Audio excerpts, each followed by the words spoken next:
Chers amis, bonjour, bienvenue dans mes conseils du samedi. Aujourd'hui, nous allons parler de la présence en ligne. Nous allons parler des thèmes comme la communication, le marketing, voire même la commercialisation.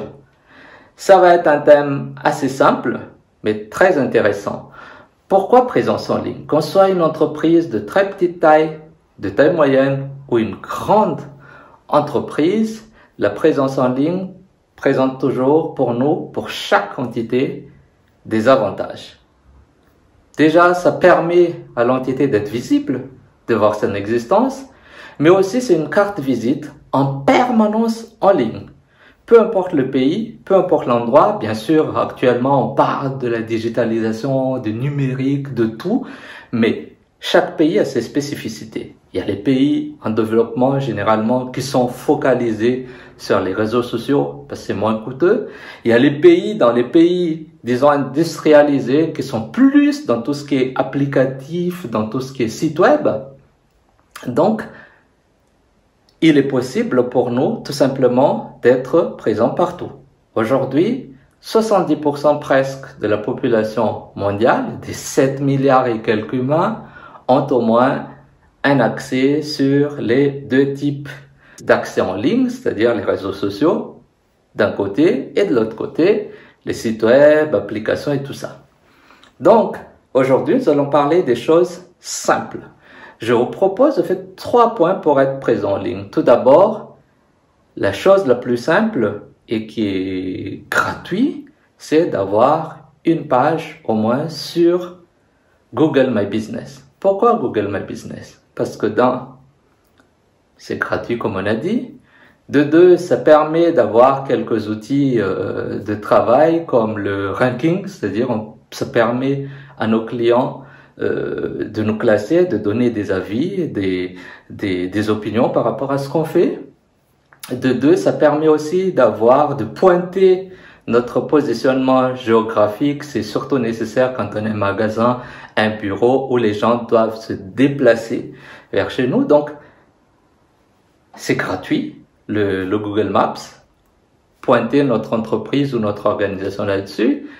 Et troisième point, c'est aussi un élément qui permet d'être classé. Il y a le fameux SEO comme ils disent, c'est-à-dire que les moteurs de recherche, déjà il y en a plusieurs, mais le plus utilisé aujourd'hui, c'est encore et toujours Google.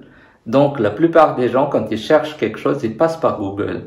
Et Google nous trouve qu'on soit sur les réseaux sociaux, bon, on va en parler dans un second temps, ou quand on a des applications, ou des sites web, ou des blogs, ou des sites de e-commerce, comme on veut. Donc c'est toujours nécessaire. C'est très simple de le faire. Allez sur Google, google.com et allez sur Google My Business et créer son organisation. Ça peut être une entreprise individuelle, un commerce, peu importe. Il y a déjà des classifications et vous suivez juste et vous choisissez la langue que vous utilisez ou que vous aimeriez utiliser et le tour est fait. Deuxième point, c'est les réseaux sociaux. Bien évidemment, il y a plein. Il y a Facebook qui est très connu. D'ailleurs, c'est celui qui a le plus de monde aujourd'hui. Je pense qu'on est à 2 milliards et quelques d'utilisateurs, presque un tiers de la population mondiale. Après, il y a Twitter qui est très utilisé dans le monde anglo-saxon. Après, il y a LinkedIn. Après, il y a Instagram, il y a TikTok, il y a Snapchat. Il y a plein de réseaux sociaux. Je vous invite à lire les avantages et inconvénients de chaque réseau social, mais le plus important, c'est de voir autour de vous, vos amis, vos clients, dans votre communauté, qu'est-ce que les gens utilisent. Et c'est par rapport à ça que vous choisissez celui que vous primez, sur lesquels vous mettez beaucoup plus d'énergie que sur les autres. Après Google My Business, les réseaux sociaux. Le troisième point, qui fait les 3 piliers, au fait, pour un minimum de présence en ligne, c'est d'avoir un site web. Vous allez me dire, mais ça coûte cher. Non, c'est pas si cher que ça. En fait, pour avoir une image professionnelle, le plus intéressant et ce qu'il faut payer, au fait, la seule chose qu'il faut payer, c'est le nom de domaine. Et vous pouvez avoir un package nom de domaine qui vient avec un email. Par exemple, vous pouvez l'acheter en ligne. Vous pouvez acheter sur Google ou sur n'importe quoi, ça dépend du pays. Je pense que Google vend les noms de domaine sur certains pays, mais pas sur partout dans le monde. Donc il faut voir. Sinon, il y a plein de fournisseurs. J'ai pas envie de donner un nom parce que j'ai pas envie de faire la pub pour eux, mais il y en a beaucoup. Il y a beaucoup de possibilités, que ce soit en anglais, en français, en espagnol, comme vous voulez. Il y en a plein. Mais ce que je demande seulement, c'est d'avoir un nom de domaine. Je vois plein de sociétés où l'entreprise c'est @gmail.com ou à telle entreprise @yahoo.fr ou Hotmail. Moi, je pense que à partir du moment où on a fait un pas pour rentrer dans le professionnalisme, le minimum, c'est bien sûr, il y a le fond. Il faut savoir faire ce qu'on fait, mais il y a la forme. Et avoir un nom de domaine, ça fait partie de la forme. Ça donne pas trop envie, ça fait pas trop professionnel de demander quelque chose à quelqu'un et écrire sur Gmail alors qu'ils sont censés être une entreprise sérieuse. Ça fait pas sérieux, ça, je suis désolé. Donc, achetez votre nom de domaine. Le nom de domaine, moi, je pense que c'est à partir de 6-7 dollars l'année. Donc, c'est même pas $1 par mois. Si vous voulez avoir le package d'email avec, il faut multiplier ça par 5, je pense. C'est dans les 35 dollars et vous pouvez avoir, je sais pas, jusqu'à 10 mails avec ça. Donc, essayez d'utiliser ça. Après, vous allez dire, ouais, mais pour avoir un site web, il faut avoir, par le nom de domaine, un lieu pour le stocker, un outil pour le développer. Bon, l'outil de développement, maintenant, il y a des gratuits, il y a les versions communautaires de WordPress, par exemple. WordPress, on peut le citer parce que c'est connu, la version communautaire est gratuite. Donc, quand c'est gratuit, on peut le dire. Et on peut l'utiliser. Bien sûr, ça demande beaucoup plus de connaissances en termes de développement, HTML, CSS5 ou je sais pas qu'est-ce qu'ils utilisent exactement. Mais il y a aussi la possibilité d'utiliser des choses plus ou moins simples, mais sont gratuites. Je vous invite par exemple à taper tout à l'heure Alefa Menabe en un seul mot, ALEFAMENABE.org. C'est un site web qui est à la base construit avec Blogger. Blogger, c'est un outil de blog fourni gratuitement par Google, donc tout ce qu'on paie, c'est le nom de domaine. Mais après, Blogger, c'est gratuit, le stockage d'images, le stockage des données, tout.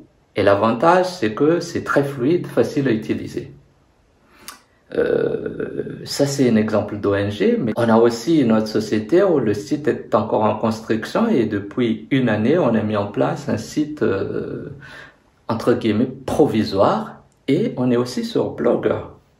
Koon-space.com Koon-space.com. C'est sur Blogger, vous allez voir. Quand on regarde, c'est pas si mal que ça. Mais bien sûr, en termes de fonctionnalité, il y a très peu. Mais comme je vous dis, avoir un site web, c'est comme avoir une carte de visite. C'est-à-dire quand les gens tapent sur Google ou dans un autre mode de recherche, ils nous cherchent, on doit être visible et facile à trouver, qu'on retrouve facilement nos emails, qu'on retrouve facilement nos numéros de téléphone, WhatsApp ou tout ce que vous voulez pour pouvoir nous contacter. Imaginez-vous que quand on parle avec un client, la plupart, quand un client par exemple cherche un fournisseur, la plupart des contrats ou des attentes qui se font, c'est toujours dans les 3 premiers jours.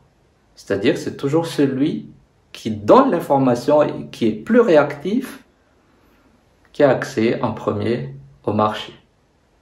Et donc pour cela, il faut être présent. Quand les gens ont envie de savoir combien on offre pour quelque chose, est-ce qu'on sait le faire, combien de temps ça prend, si on n'a pas notre téléphone, c'est foutu.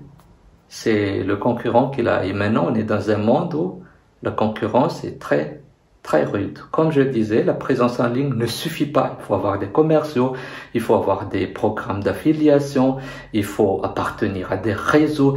Il y a plein de choses qui fait une entreprise, mais la présence en ligne, de nos jours, on a tendance à l'oublier, mais c'est très, très nécessaire. Donc, en résumé, la présence en ligne, c'est avoir un peu une coordination de ces trois minimums. Bien sûr, on peut toujours creuser, aller plus loin. Quand on a la possibilité, on peut créer des sites e-commerce hyper beaux, hyper complexes, qui permet aux gens de payer directement en ligne. Tout ça est possible. Mais le minimum, c'est ce qu'on a dit tout à l'heure. Et avoir les trois, en fait, c'est avoir une complémentarité entre un profil sur Google My Business de notre entreprise, où on peut trouver l'endroit où on se situe exactement par rapport à la planète. Deuxième chose, c'est d'avoir une espèce de présentation aussi au niveau des réseaux sociaux. Et bien évidemment, c'est complémentaire dans le sens où c'est pas la même chose, parce qu'on a peut-être beaucoup plus de structure et de contenu dans des sites web, mais c'est tout ça ensemble et c'est l'interaction qui fait qu'on soit plus visible et plus facile à trouver sur les moteurs de recherche pour avoir un SEO naturel, comme ils disent, plus intéressant. Comme ça, quand on tape vendeur de poulet à Antananarive, on vient tout de suite sur quelqu'un qui est bien avec des notations, et en tant que client, ça donne envie d'y aller et on se pose plus beaucoup de questions, et par rapport aux échanges, on voit qui était là, ça nous permet de nous situer un peu, et c'est ça l'avantage au fait de tout ce système. Et je vous encourage à faire le pas, si c'est pas encore fait. Si c'est fait, essayez d'animer vos pages, d'être à jour, de mettre des informations, des photos, des vidéos, tout ce que vous voulez.